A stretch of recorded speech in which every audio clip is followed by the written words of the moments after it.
અમદાવાદના નરેન્દ્ર મોદી સ્ટેડિયમમાં આઈપીએલ 2024ની મેચ નંબર 66માં ગુજરાત ટાઇટન્સે ચેન્નઈ સુપર કિંગ્સને 89 રને હરાવી નોંધાવી ધમાકેદાર જીત. ટોસ જીતીને પહેલા બેટિંગ કરવા ઉતરેલી ગુજરાત ટાઇટન્સની શરૂઆત રહી જબરદસ્ત. સાઈ સુદર્શન અને શુભમન ગિલે માત્ર થોડા જ ઓવરમાં સીએસકેના બોલરોની ધોલાઈ કરી નાખી. સાઈ સુદર્શને રમી શાનદાર 84 રનની ઇનિંગ, જ્યારે કેપ્ટન શુભમન ગિલે ફટકાર્યા 64 રન. ત્યારબાદ જોશ બટલરે માત્ર 27 બોલમાં અણનમ 57 રન બનાવી ટીમનો સ્કોર પહોંચાડ્યો 229 સુધી. 230 રનના વિશાળ ટાર્ગેટનો પીછો કરવા ઉતરેલી સીએસકેની શરૂઆત રહી ખૂબ જ ખરાબ.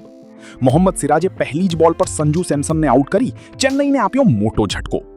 ત્યારબાદ ઋતુરાજ ગાયકવાડ પણ સસ્તામાં પેવિલિયન પરત ફર્યા. શિવમ દુબેએ ઝડપી 47 રન બનાવી લડત આપવાનો પ્રયાસ કર્યો, પણ રાશિદ ખાન અને કાગિસો રબાડાની ઘાતક બોલિંગ સામે આખી ટીમ માત્ર 140 રનમાં ઓલ આઉટ થઈ ગઈ. મોહમ્મદ સિરાજને મળ્યો પ્લેયર ઓફ ધ મેચનો એવોર્ડ. આ જીત સાથે ગુજરાત ટાઇટન્સે ક્વોલિફાયર 1 માટે પોતાની દાવેદારી વધુ મજબૂત બનાવી દીધી છે. જો તમને આવી જ આઈપીએલ હાઇલાઇટ્સ ગમતી હોય તો ગુજરાતી ટીવીને સબસ્ક્રાઇબ કરવાનું ભૂલતા નહીં. આ વિડિયો ગમ્યો હોય તો લાઇક કરજો, મિત્રોને શેર કરજો અને ચેનલને સબસ્ક્રાઇબ કરવાનું ભૂલશો નહીં.